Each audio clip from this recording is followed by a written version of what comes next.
ए दुल्हीन, दुल्हीन, अरे कहाँ गयू बड़की? ए छोटकी, का बात है अम्मा? दूध तरबूज लेके आया है, क्यों दीन है का? भाग काहे क्यों दे? का हमरे पैसा ना बा कि हम खरीद नहीं सकते? सस्ता पाए दूध तरबूज लेके चली आई, जितना मन का है उतना खा दिया। वैसे गर्मी बहुत पड़त बा, इकुल खैबू ठंडाई पहुँची। हले पकड़ तरबूजवा, जाई हम खेतवा होए आई। बेटुआ अकेले गेहुआ काटत हुई, तब तक तोहरे लोग खाना पीना बना के रखो। जात रहे गेहुए काटे तो रहिया हम देखे तरबूज भी काट रहा, सोचे दूठू लेके पहले पतोहियन के दे आई, तब वही लागे गेहुआ काटे आई। ठीक भाई अम्मा तू जाओ, तब तक हम लोग खाना बना के रखत है। और बिटिया हमार पढ़ के आई, तनी वहू तरबूजवा खा के दे दियो। ठीक भाई अम्मा, ठीक बा, दे देब। बताओ अम्मा, तरबूज लाए के दे दीन। जब खाक मिला था चारी ओर से खाक मिला था, और नहीं मिलता तो कहीं से नहीं मिलता है। वहाँ हम लोग समोसा जिलेबी बैठ के खाते रहे, तब तक वही मिला के तरबूजो दे दीन। अम्मा के का पता कौन के चोरी चिपे हम लोग समोसा जिलेबी खाते है। एक काम करत है छोटकी, दुई तरबूज बा ना, एक ठू जीजी के यहाँ ले दे आई, एक ठू में हम लोग खा लिया जाई। काहे कि समोसा जिलेबी खाए के तो अगुए पेटवा भर लिए है, और वही में तरबूजो खाए ले तो कौने पेटे खानवा खाई। पकड़ा देरी नहीं लगी, अम्मा जान जाइए कि खानवा काहे नहीं खाते। उससे अच्छा जाके एक ठू तरबूजवा जीजी के दे आई। तब लाओ दीदी, एक ठू तरबूजवा हम घर में धे आई, और एक तरबूजवा तू जीजी दे आओ। तनी पहले देख ले, बूढ़ा देखत तो नहीं है। नहीं चली गई बूढ़ा, जाई झट से जीजी के दे आई।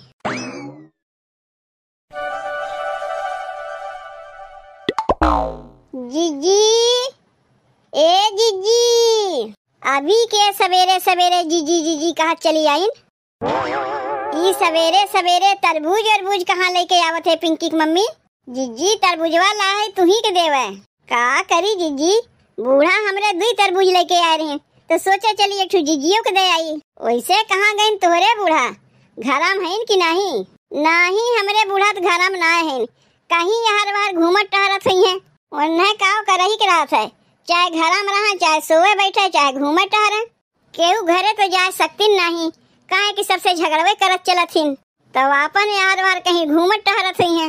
वह हाल तो जीजी हमरे बूढ़ा है, उनहू के केहू सुनाए पटता है। सास सास में चाहे पटे चाहे ना पटे, लेकिन पतो पतो में पटत बा। पुरान झगड़ा झमेला वाला बतिया भुलाए देख चाहिए।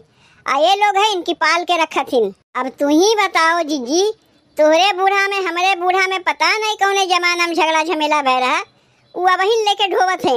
अब भाई जान पाइए कि एक ठू तरबूज तुम्हें देवे या है, तो एको गति हमार ना छोड़िए। अब का किया जाए पिंकी की मम्मी, ये लोग पुराने जमाने के हैं, कौनो बतिया के लेके झमेला भय रहा था, जिंदगी भर ढोवे वाली है ये लोग।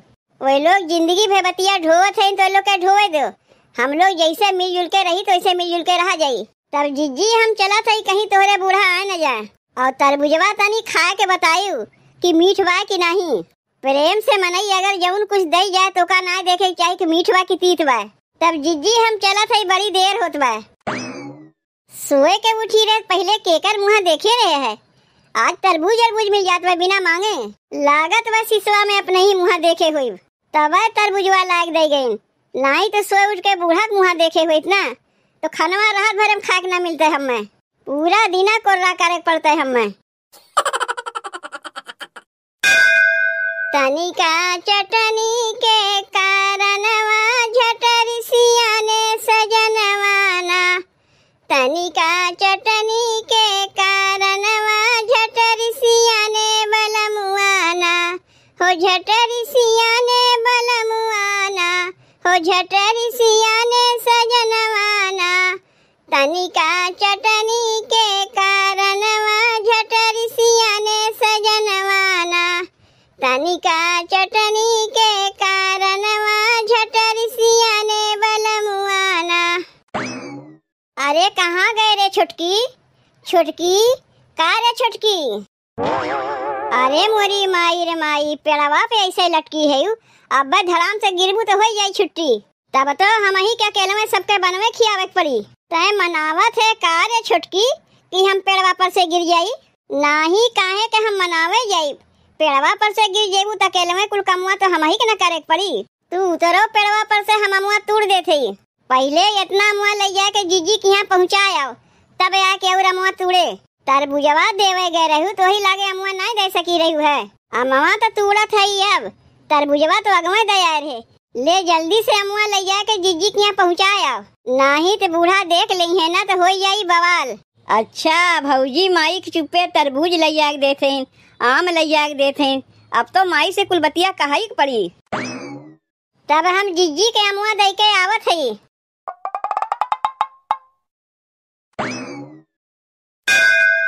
खाई हम तरबूजवा लाले लाले हो गरमी के दिनवा, खाई हम तरबूजवा लाले लाले हो गरमी के दिनवा, आहो गरमी के दिनवा, आहो गरमी के, आहो गरमी के दिनवा, खाई हम तरबूजवा लाले लाले आहो गरमी के दिनवा, खाई हम तरबूजवा लाले लाले आहो गरमी के दिनवा। आहा तरबूजवा खात है कितना अच्छा लागत बा। यह तो खाए के मौसम है, अब ना खाई तो कब खाई। जाए के देख आओ बहनी बजरिया में ढाल के तरबूज खीरा ककरी बेचत हैं, लेकिन विकास से का होते बहनी लवैया हमरे के बटवे नहीं किहिन। जाके अब बूढ़ा से कही कि अम्मा तनी तरबूज खरबूजा खीरा ककरी लाई देबू तो कहिए हमरे पैसा नहीं बा कहाँ से लाई। लेकिन हम जानत है बहनी तोहरे लोग का कहवैया है वो कि सास जब तरबूज अरबूज लाग देती ना तो कहाँ से खाते हैं जीजी। यौन तरबूजवा देखत है ना बहनी पड़ोसी लाग दे गई है हमें। अरे उतना सबसे मुंह गुण बना के रखे है तब न बिना मांगे लाग दे जाथिन। जब तू केहू से बनाए के रखबे ना करबू हिल मिल के रहबे ना करबू तो का सबके पागल कुत्ता काटे बग लाई दे जाई है। लेकिन बहनी हम सबसे मिल के रही थे, केहू के कौनो हैबी दैवी पड़त है वही दौड़ जाई थे। उ चाहे अपने जान पहचान के रहा, चाहे नात बात रहा, चाहे नाते के नात बनाते ठेंगा रहा, सबके पीछे हम दौड़ी थे। आज इतना सबसे जान पहचान बनाए के रखे है तो केहू घरे कुछ आवत है तो जीजी के लगे पहले आई। उ चाहे आम हो, चाहे तरबूज हो, चाहे खरबूजा हो, चाहे ककरी हो, चाहे कटहर हो, जीजी के बिना मांगे मिल जाते हैं। यही से चाहे बूढ़ा हमें कुछ ला के दें चाहे ना दें, ओसे हमें कौनो मतलब ना है, काहे कि खाए के तो हमें मिल ही जात बा। ई काव खात है रे पतोहिया? देखत ना है वो आम खात है। काव समझी तू पागल है ना हम पागल है? जमुन तोहरे समझ में आवे तऊ समझो, लेकिन हम तो नहीं पागल है। यही से तो तरबूज के आम बतौते है। जब तू देखा था कि हम बैठ के तरबूज खात है तब काहे पूछा थे काव खात है रे पतोहिया? जैसन पूछी वैसन जवाब पायू। खाइबू का अम्मा तरबूजवा? खाए खुद दी फाकी तू खाए ले। कहाँ से पाए पैसा तरबूजवा लावे का होई पैसा? तभी तरबूजवा कहाँ से पाए? केहू खेते में से चुराए वराए है का? चुट्टी समझे है का हमें? जब बिना मांगे हमें मिल जाता तो कौन जरूरत बा केहू खेते में से जाके चुरावे का? अब तुमसे कही बम्मा तनी तरबूज लाई देबू तो कहबू पैसा कहाँ बा तोहरे लिए तरबूज लाई? तोहरे लगा 5 रुपया नहीं रहता है, लेकिन देखो बिना मांगे हमें मिल जाता है। अरे उतना सबसे मुंह गुण बनाए है तब न बैठे बैठा खाए पावत है। यह देखो पिंकिया की मम्मी हमें तरबूज लाग देगा बा। काव कहे गे देगा बा? पिंकिया की मम्मी देगा बा, देखो बढ़िया लाल लाल तरबूज देगा बा। आय के देगा बा? अम्मा दुई दाई तुम्हें बता चुके कि पिंकिया की मम्मी देगा बा, और कह दाई पूछबू एक के बतिया। जब तू जाना थी कि बजरंगी के घर से हमरे लोग के ना पड़ता तो का करे बजरंगी के पतैया से तरबूज मांग के खाता है? जनती ना वो लोग में हमरे में 36 के आंकड़ा है, झगड़ा झमेला है, तबो तू चली है वो लोग से व्यवहार बनावे। देखो अम्मा तोहरे में उनके में झगड़ा बा, हमसे और पिंकिया मम्मी से ना झगड़ा बा। तो हार केहू से ना पड़ता तेरे माने हमारो केहू से ना पटी। यह देखो इतना सबसे व्यवहार बना के रखे है कि बिना मांगे सब कुछ खाए मिल जाता है। जैसे हमार बनी बनाना है बा ना ही पटता ओहू से तू व्यवहार बनावा चलबू। ई तो देखा था थुक के चाटे वाला कमुआ करत है, वो लोग नए व्यवहार बनावे चाहतीन, तू जाके जबरदस्ती व्यवहार बनावे चाहते हो। के कहा था वो लोग व्यवहार बनावे ना चाहतीन? जब तू ना रहते बजरंगी पतोहिया के 2 घंटा तक हमरे लगा बैठी रहतीन। ए जीजी देखो हम आम लेके आए है। जाना थे जीजी अब की हमरे पेड़वा में आम बहुत फरा बा, तो हमार जेठानी कहीं इतना मुआ ले जाए कि जीजी दे आओ, ओ अचार छोड़ दई है। तुमसे मांगे गए रही का हमार पतोहिया कि तनी हमें आम दे दे, अचार खटाई छोड़ दे? का जब मनई अपन मुँह खोल के मांगी तबे ओका दिया जा सकत है, बिना मांगे नहीं दिया जा सकता। देखी अम्मा व्यवहार बनावे के नतीजा यह देख लो। बिना मांगे तरबूज खात हई, बिना मांगे आम आवत बा हमरे घर में। अच्छा जीजी तब हम चलत हई, अमवा दई गई एक अचार खटाई बनाए नहीं। और तरबूजवा जौन हमार जेठानी दिए हैं कैसन बा, खाए में मीठ बा नाही तीत बा। तब जीजी हम चलत हई, देखत हई यहाँ हमार रुकब ठीक नहीं बा। उ तो अमवा देवे के रहा तब यही मारे चली आए, नहीं तो हम थोड़ो नहीं आई। का रे माई तैया बैठ के गेहूं काटत है और तोरे पीठ पीछे घर में का होत बा तोरा कुछ पता बा? काहे का हो गए बिट्टी? अब ही कहा थे का हो गए तो सुन, तय तरबूज ले जाए दिए रे भौजी के। हाँ तरबूज तो ले जाए दिए रहे, एक ठू नहीं दू तरबूज दिए रहे। काहे तो का खा के नहीं दी इसका? एक ठू तरबूजवा ले जाए के मुटकी भौजी के दे आइन। कौन मुटकी भौजी? वह जौन अपने घर पिछवाड़वा रहा थीन, वही मुटकी भौजी की बात करत है। जैसे हम लोग के बोल चाल ना है। तरबूज ले जाए दे आइन, अमवा के पेड़वा चढ़ के आम तोड़ के एक टोकरी आम पहुँचाए आइन, और तय यहाँ बैठ के गेहूं काटत है। जात है यही लागे पूछे पतोहिया से, पूछ के करबे का? हमें तो लागत लगता है सास ना है, वही लोग तोर सास हैं जौन बिना पूछे जेका जौन मन कहा थे दे आवथिन, और वो मनई के देथिन जैसे हमरे लोग के बोल चालना है। चल के अब मैं बतावत है ना वही लोग के जौन सबसे व्यवहार बनावत चलथिन। तय तब तक गेहुआ काट तो बिट्टी, हम घरा से होई के आवत है। और कितना पियजिया छिलबे छुटकी, अब रहा दे। ढेर पियजिया पीस के तरकरिया बनाइब ना तो तरकरिया खाए में चटकार लगी। इतना पियजिया तो का कम लागत बा का? अब रहा दे पियजिया छीले के। अब बहिन तक पियजिए छिलात बा, चूल्ही आग नहीं बरा बहिन।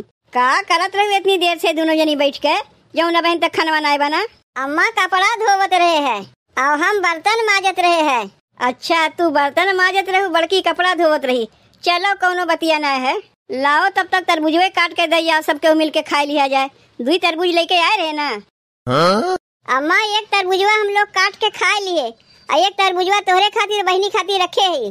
ढेर झूठ तो हमसे बोलियो ना, तरबूजवा काट के खा लिए है ना, केहू को ले जाके दे आए है। जब तोहरे लोग जाना थे कि बनवारी के घर से हमरे घर से बोल चाल ना है, तब काहे तोरे लोग मेल व्यवहार बढ़ावत है? जानती हूँ ना हमरे ससुर अजिया ससुर के जमाने से लड़ाई झगड़ा चलत बा। झगड़ा लड़ाई भय रहा कौने जमाने में, तब का वह झगड़ा झमेला के बतिया लेके जिंदगी भर ढोईबू का? इतना जान ले अम्मा, झगड़ा बढ़ाए से बढ़त है, घटाए से घटत है। हम तो कहा था अम्मा लड़ाई झगड़ा छोड़ो, सबके मिलजुल के रहा जाए। ये लड़ाई झगड़ा किए रही तो दांत चियार के चली गई ऊपर, तो वो का लेके हम लोग काहे ढोई? और वैसे हु कौनो झगड़ा झमेला हमारे लोग से ना भय बा। तोरे लोग से झगड़ा झमेला ना भय बा, हमसे झगड़ा झमेला ना भय बा, लेकिन हमरे ससुर से तो झगड़ा झमेला भय रहा। बिना हमसे पूछे केहू से मेल व्यवहार ना बढ़ावा करो। चल का यही लगे मुटका माई के बढ़िया से बतावत है, सासू से बैर पतोहू से नाता रखे चली है। का हो ए बनवारी के माई, बनवारी के माई? अरे राम हो राम, कौन मनहूस के चेहरा सवेरे सवेरे देख लिए? कैसे तू हमरे दुआरिया पे आए गए, हमरे समझ में ना आवत बा। तू तो कह रही हमरे दुआरिया थुकहू ना आए, कैसे चल के आए गए? उतना नारी ना बनो बनवारी के माई। जब तू जाना थे वो जमाना बीत गए, हमरे लोग से बोल चलना है तो का है के चली है व्यवहार बढ़ावे। व्यवहार हम ना बढ़ावत है, व्यवहार तू बढ़ावत है। कहीं तरबूज पठवत है, कहीं आम पठवत है, ये तो थुकब चाटब है ना। अपने थुकी अपने चाटू, लेकिन हमें देखो अपने जगह हमारी है। आपन ना देखबू, खाली हमारे देखबू। तोहार पतोहिया हमरे पतोहिया फुसलावत है, यही मारे हमार पतोहिया जौन कुछ होते ला ला दे जात है। देखो बजरंगी की माई, अगर हम चुप है तो हमरे चुप का फायदा ना उठायू। जब हम कहीं घरा से बहरे जाई थे, जैसे तोहार पतोहिया देखत रहा था, आज तुरंत हमरे पतोहिया के लगे घंटा 2 घंटा बैठी रहा था। मना कह दी अपने पतोहिया के, जहिया हमरे पतोहिया के लगा ना आवे। तू अपने पतोहिया के मना कह दी जौन हमरे पतोहिया फुसलावत है। कहीं आम फुसलावत बा, कहीं तरबूज फुसलावत बा। जब पतो के ना खियाए पर तू तो का कर अपने बेटवा के बियाह करवायू है? अरे का तोरे लोग आपस में झगड़ा करत है? तू का यहाँ झगड़ा करे आए है अम्मा? तय तो चुपे रहे, इकुल तोरे चलते होत बा। का करे आए रहे आम देवे, का करे आए रहे तरबूज देवे। देख लियो व्यवहार बढ़ावे चली रही ना, व्यवहार बढ़ावे के नतीजा देख लो। देखाए तरबूजवा खात रही ना, तो ही नतीजा है। देख लो आज हमारे ही घर में हमरे लोग के ताना मारत है। एक बात बताई चाची, कुछ दिन तोरे लोग रहीबू, ओकरे बाद तो दांत चियार के ऊपर चली जाइबू। रह जाए पड़ी हम ही लोग के। देखो अम्मा, तोरे लोग में ना पड़ता लेकिन हमरे लोग में पटा था, तो काहे ना सबके मिलजुल के रहा जाए। कौने जमाना में लड़ाई झगड़ा बा, अब तक कोका लेके तोरे लोग ढोवत है। तोरे लोग के लड़ाई झगड़ा काहे पतोहियन को बरात होपत है। जे लड़ाई झगड़ा किए तो ऊपर चला गए, इनका आके देखा था। हमारे लोग में पटा था, हम लोग एक दूसरे की आना जाना लगाए रही था। तोहरे लोग यही पटा पटावा करो, लेकिन हमरे लोग में नहीं पटता। हमारा कौनो शौक ना लागबा। ए छोटकी, तरबूजवा तो हम खाए लिए है, अमुआ रखा बा, अमुआ अपन लई जा सकत हूँ। काहे लई जाई जीजी, लई जा के लिए तुम्हें दे रहे हैं। चाहे केहू पटाई चाहे ना पटाई, हमरे लोग के पटत बा। हमरे लोग तो एक दूसरे की आना जाना लगाइबे करीब। एक कहावत सुने है जीजी, रस्सी जल जाता है लेकिन ऐठन ना जाता है, वही में कई लोग हैं। अच्छा जीजी, तब हम जाई खनवा बनाई, नहीं तो लेके बूढ़ा बच्चा ठुबतिया सुनावे लगी। अब की आई तो कटहर तोहरे लिए लेके आई।